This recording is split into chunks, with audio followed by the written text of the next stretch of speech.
Բարև ձեզ սիրելի հետևորդներ, հուսով եմ լավ եք, տևական ընդմիջումից հետո ուզում եմ վերսկսել այն ձևաչափը, որով մենք տարբեր հարցերի, տարբեր օրենսդրական փոփոխությունների վերաբերյալ ձեզ հետ միասին զրուցում ենք եւ քննարկումներ իրականացնում։ Այսօր որոշել եմ անդրադառնալ մի թեմայի, որը ըստիս չափազանց կարևոր է հաշվի առնելով դրա լայն տարածվածությունը։ 2024 թվականի հուլիսի 10-ին առողջապահության նախարարը ընդունեց մի հրաման, որով իրացնելով բժշկական օգնության եւ սպասարկման մասին օրենքում նախատեսված իր պարտականությունը ի վերջո սահմանեց բժշկական միջամտությունների գրավոր իրազեկված համաձայնությունը տրամադրելու դեպքերը, այսինքն այն դեպքերը, երբ պացիենտին համապատասխան հաստատության կողմից պետք է տրամադրվի համապատասխան ձևի փաստաթուղթ, որը պետք է լրացված լինի եւ պացիենտին պետք է դրա մեկ օրինակը ի վերջո տրամադրվի։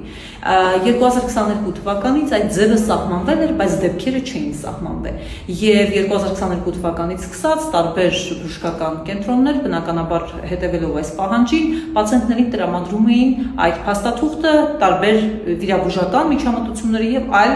ավելի այսպես ասած բարդ միջամտությունների համար, բայց 2024 թվականի հուլիսի 10-ից նախարարի հրամանը սահմանել է դեպքերը եւ ի թիվս այլ դեպքերի նորամուծությունն այն է, որ ստոմատոլոգիական բոլոր ծառայությունների դեպքում, բոլոր միջամտությունների ժամանակ պետք է լրացվի այս փաստաթուղթը եւ բոլոր տիպի ներարկումների դեպքում եւս պետք է լրացվի այս փաստաթուղթը։ Սա ուղղակիորեն նշանակում է, որ այսպես կոչված գեղեցկության ներարկումները կամ էսթետիկ կենտրոններում կատարվող ներարկումները պետք է այս ուրեմն ձևաչափին համապատասխանեն։ Սա նշանակում է, որ այդ միջամտությունն իրականացնող այդ ներարկումը կատարողը պետք է ունենա բժշկական կրթություն եւ այդ գործունեությամբ զբաղվելու իրավասություն ունենա, որովհետեւ ստորագրելով այդ փաստաթուղթը, որը նախարարությունը պարտադրում է, որ այդ կենտրոնները եւ այդպիսի միջամտություն իրականացնողները լրացրեն, հենց ենթադրում է բժշկի կողմից դրա տրամադրում։ Եվ նույնը վերաբերում է ստոմատոլոգիական ծառայություններին, այսինքն պացիենտները մի կողմից պետք է ուշադիր լինեն, որպեսզի իրենց տրամադրվի այդ փաստաթուղթը, որպեսզի իրենց ներկայացվեն բարդությունները, նյութերը, որով կատարվում են այդ ներարկումները,